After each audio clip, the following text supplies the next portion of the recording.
Okay, so in this first the number of teeth can be calculated by this method. So you can see first the A part.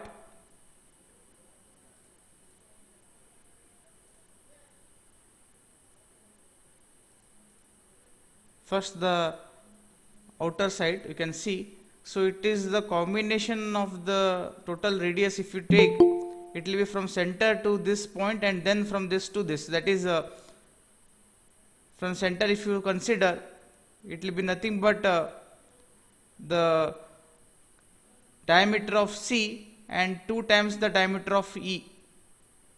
Okay, so that is considered for A here, and the diameter of B will be equal to diameter of D, that is inside one, and plus 2 times of diameter of F.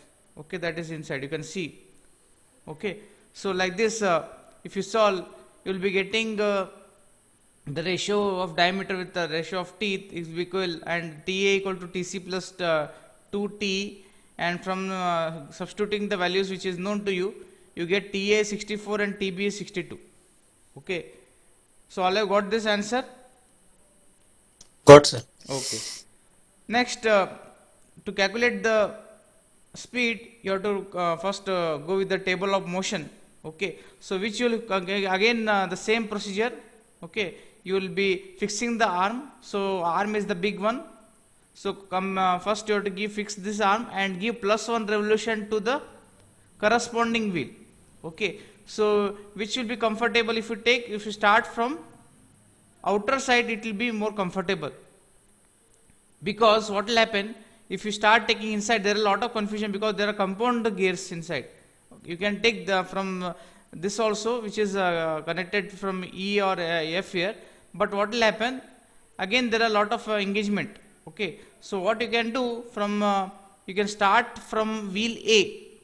So first you fix the arm and give +1 revolution to the wheel A, that is the outer part. Okay, so once you fix this arm and give +1 revolution, so arm becomes 0 and +1 anticlockwise you consider for A. Then the wheel E, next one, because after A, how the engagement is there, A is connected to E, so we go to the next one, that is A to E. So the ratio of the number of teeth for A to E that you have to consider, that will be TA by TB. TA by TE will be the ratio, and it will be same direction that of A, because A is in internal gear arrangement which is connected on this E. So A and D will have the same direction. So we take plus TA by TE.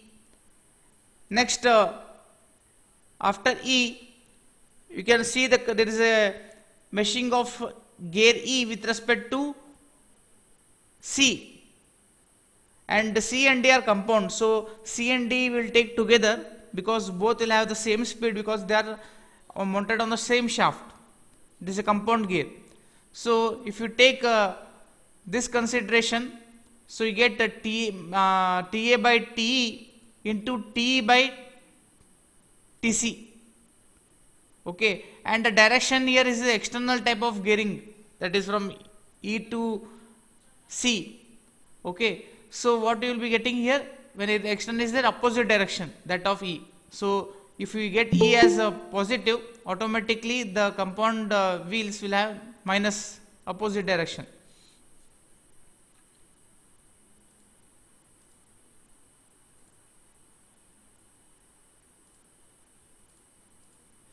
Then minus TA by TE and into TE by TC, you get TA and T get cancelled and you get minus TA by TC. Next we'll go with C and D is over. Next D is connected to F. Okay, so D is connected to F. Then again opposite direction, external gearing, so it becomes plus. So TA by TC is already over from the previous one, so TA by TC into now TD by TF, because after C it is connected with D and D with respect to F is connected. So TA by TC into TD by TF, that is for wheel F. Next, the last one, F is again connected with the last gear here, which is the internal after the, which is A. So here F is connected to B and the motion, that is the direction. So F and B will be having an internal type of gearing, so it will be same direction that of F. Okay, so final B will be TA by TC into TD by TF, already coming from F part, now into TF by TB. So TF and TF get cancelled here, so we'll be remaining with the TA by TC into TD by TB. Okay, so you'll be getting this table of motion. And then the next steps are nothing but same. So U plus x revolution, multiply all by plus x, and then add plus y, and then equation of motion you will be getting. So corresponding speed you will be getting. Okay. Now from the initial conditions, what you have got, that you should first see. So first condition here, if the arm G makes 100 rpm, means which is arm G, so it is fixed there. If arm G is fixed, means Y. Okay, so he has told that Y makes 100 rpm clockwise, so you have to take Y is 100 in clockwise direction, and you have to make A as fixed, and you have to find the speed of B. Okay, so A means 0, A is fixed means x plus y is 0. So using this condition, you have to find out the speed of B, that is the last one here, y plus x into TA by TC into TD by TB. So this you have to find. Now since the arm G makes 100 rpm clockwise, so y becomes minus 100, because here plus you are taken as anti-clockwise, and you got here plus y. So y you got to minus 100, and then when the A is fixed, therefore x plus y becomes 0. So this x plus y becomes 0. So you get x equal to minus y equal to 100. Now once you know x and y, you have to substitute in the speed of wheel B. So you know B is nothing but y into x into TA by TC into TD by TB. So substitute the values, and you get the value as 4.2 rpm in clockwise direction. I think someone told me the answer now. Yeah. So you got 4.2 rpm. Yes, sir. So the answer is 4.2 rpm clockwise. So same way, next condition, if the arm G makes 100 rpm, means the same condition is given, that is for y, and now A makes 10 rpm counterclockwise. So instead of 0, you have to take now 10, and it is in opposite direction as of clockwise here, anti-clockwise, counterclockwise. So 10, so you get x plus y is equal to 10, because minus we are take for anti-clockwise. So consideration. So here y equal to minus 100, same condition here, and the 10 rpm is given opposite direction, counterclockwise. So here we take counterclockwise as positive. So x plus y equal to 10. Now you get x equal to 110, 110, and then speed of wheel B can be calculated by the same equation. Just substitute the values of x and y, and from this you get 5.4 rpm counterclockwise direction. Okay, previously you had got the clockwise direction, now you get counterclockwise direction. Okay, so go through this, try to get this table first. So first when you solve this, the first point is very important, how you take this ratio. If you do this step correctly, automatically you will be getting this entire answers correctly. Okay, so this type of problems will be of 20 marks in the exam, 15 to 20 marks.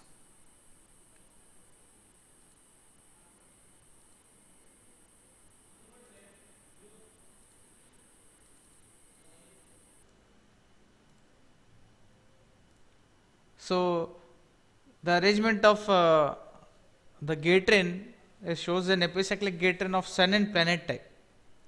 Okay, and what do you mean by this sun and planet type is that you just see the figure how the sun and planet system are arranged, and in where you can see sun is at the center and planets are revolving like that. So like that the arrangement is this, that's why it is known as sun and planet type. And in this you can see the center, that is arm A, that is entirely fixed with the rollers of C. So we C is nothing but a type of planets. Okay, and you can see the outer ring, it is connected to the outer ring D there, and the arm, how it is fixed like this, like arrangement of three way. So this is known as actually the spider. Okay, in the last problems you have seen when there is a single arm type of arrangement. So this type of arrangement, when the arm is caressed like this, so this is known as the spider. Okay, so don't think what is this new term. So this is known as spider. Okay, the entire arm. Okay, and they carries the planet wheels like C. So there are three planet wheels here. Okay, and the sun wheel is known as here for B. B is nothing but a sun wheel. So this is the given in the question.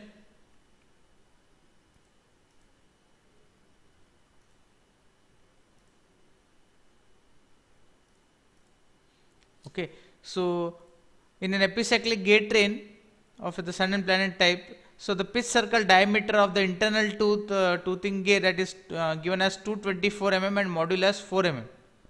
Okay, so this one, so pitch circle diameter of this is given at 224 mm. Okay, and the module is 4 mm. So diameter of D is 224 and the module is 4 mm.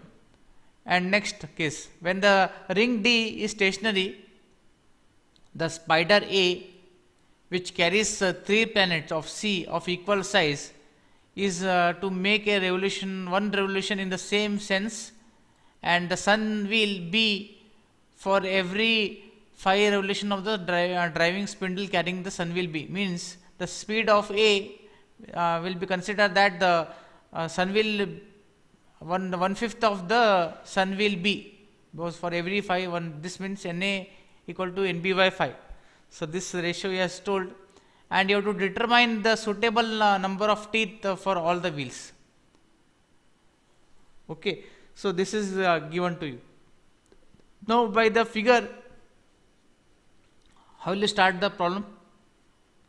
So arm is there, when this is a spider, and then they have one wheel, and then planet, and then outer part. Okay, so the table of motion will go like this. First you have to fix the arm only, that is the spider. Okay, so fix the spider.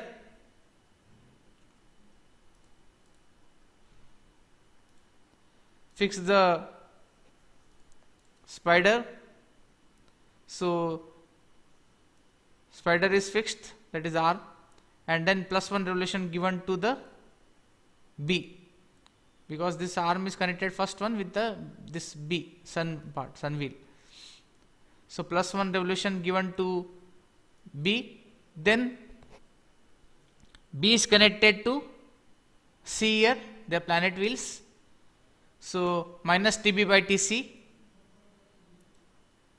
Planet wheel only will take C, whether there are 3, but all are nothing but C only. Okay, then C is meshing with D. So C is meshing with the D in the form of internal gearing. Okay, so C and D will have the same direction. So minus will continue here. So here also minus. So it is minus TB by TC into TC by TD. So TC and TC get cancelled. So we will left out with minus TB by TD. Okay, so once you get multiply by x and then add plus y, you get y, then x plus y, and y minus x into TB by TC, and here y minus x into TB by TD. So this is the table of motion.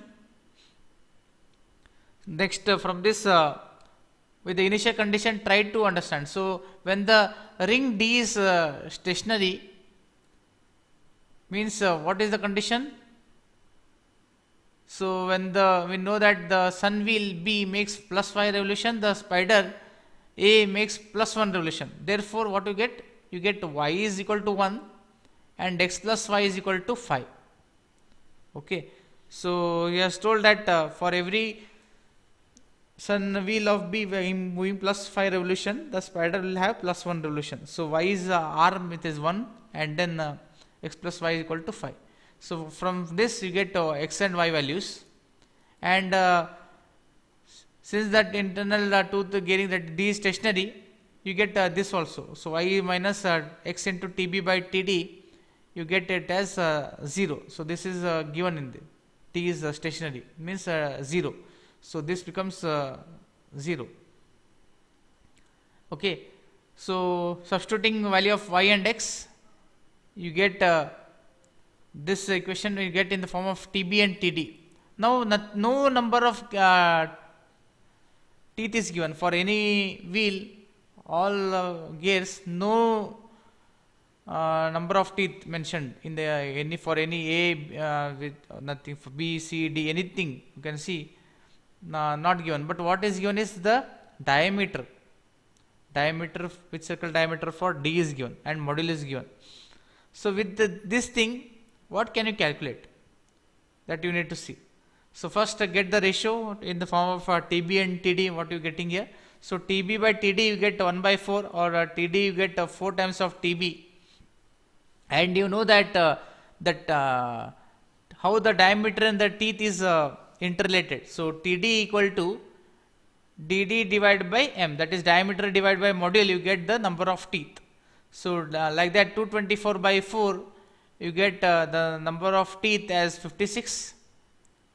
And similarly for TB equal to TD by 4, that condition already you are calculated now. So you get a TB value as 14. Okay. So from this you know that DB plus 2 times of DC is DD. So TB plus 2 TC equal to TD, and then you get a TC value as 21. Okay. So like this you can solve. So this is also simple problem, but you should understand, say without giving any number of teeth, how to calculate. Okay. So you should know this type of system also. So go through this. I'll wait for 2 minutes.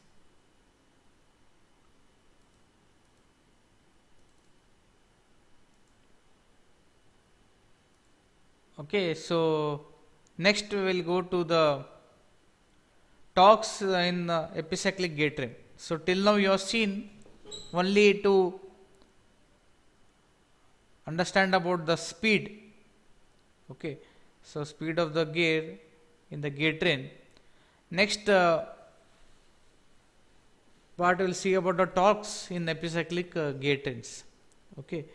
So when the rotating parts of an epicyclic gate train, okay, you can see as shown in the figure, have no angular acceleration, and the gate train is kept in equilibrium by the 3 externally applied torques. Okay. So first you can see the figure. So on input shaft, this is the input shaft. This is the input shaft or the driving shaft, whatever is there. So you can see here input torque on the driving member, you can see the torque T is given. So that is here, and let us consider as T1. Okay. So input first one here, input torque on the driving member T1, here it is connected here, and when torque is given in this direction, here output torque you can see here, this is the output torque. Let us consider as T2. So that is an output shaft or the driven shaft. Okay. So T2 you can see here, and then holding or the braking or fixing torque on the fixed member on the center, you can see this on the fixed member. So you consider this as T3. Okay. So we'll understand how the torques is considered for this epicyclic gate train. So this is the fixed member here, and even for the corresponding torque you can see omega 1 is also shown there, and this omega 2 also is shown there. Okay, now let us see the net torque applied to the gear train must be 0. Okay, so that is the first equation. You should get T1 plus T2 equal plus T3, you should get as equal to 0. And you know that torque is nothing but F into R. Okay, that is the externally applied force of F, and if you multiply by the radius, okay, force into radius, you get nothing but the torque. So let us take T1 as F1 into R1, T2 as F2 R2, and T3 as F3 R3, where F1, F2, F3 are the corresponding external applied forces, and at the radii R1, R2 and R3 respectively. Okay, and further, if omega 1, omega 2 and omega 3 are nothing but the angular speeds of the driving driven and the fixed members respectively, and the friction if it is neglected, then the net kinetic energy dissipated by the gear train must be 0. So from there you can get a T1 omega 1 plus T2 omega 2 into T3 omega 3 will be equal to 0. But you know that when a member is fixed, means there is no motion. So in that case, the fixed member omega 3 at the center here, this will be nothing but 0. So if omega 3 is 0, nothing but torque also will not be there because it is 0. So you get T1 omega 1 equal to T2 omega 2. Okay, so this relation you can use to solve the problem. Okay, so next type of problem we'll see about the torque also along with the speed. So there you can consider this equation. So T1 omega 1 equal to T2 omega 2. So from this equation actually 1 and 4, the holding or braking torque may be obtained like this also. So that is nothing but T2 equal to minus T1 into omega 1 by omega 2. From equation 4 you can consider this, and T3 equal to minus of T1 plus T2, that is from the equation number 1 here. Okay, so using this you get T1 into omega 1 by omega 2 and minus 1 equal to T1 into N1 by N2 minus 1. Okay, and one more note you can take that when input shaft or driving shaft and output shaft rotate in the same direction, then the input and output torque will be in opposite direction. So similarly, when the input and output shaft rotate in opposite direction, then the input and output torque will be in the same direction. Okay, so this is about the torques in epicyclic gear train. Okay, so this is a small topic on this. So now we will solve the problems based on torque. So apart from the table of motion and to solve the speed, everything will be same. And the last part in addition will can be given where you can solve the torque also. Okay, so in the next class we will see how to solve the problems based on torque. Okay, so till that you practice this type of problems.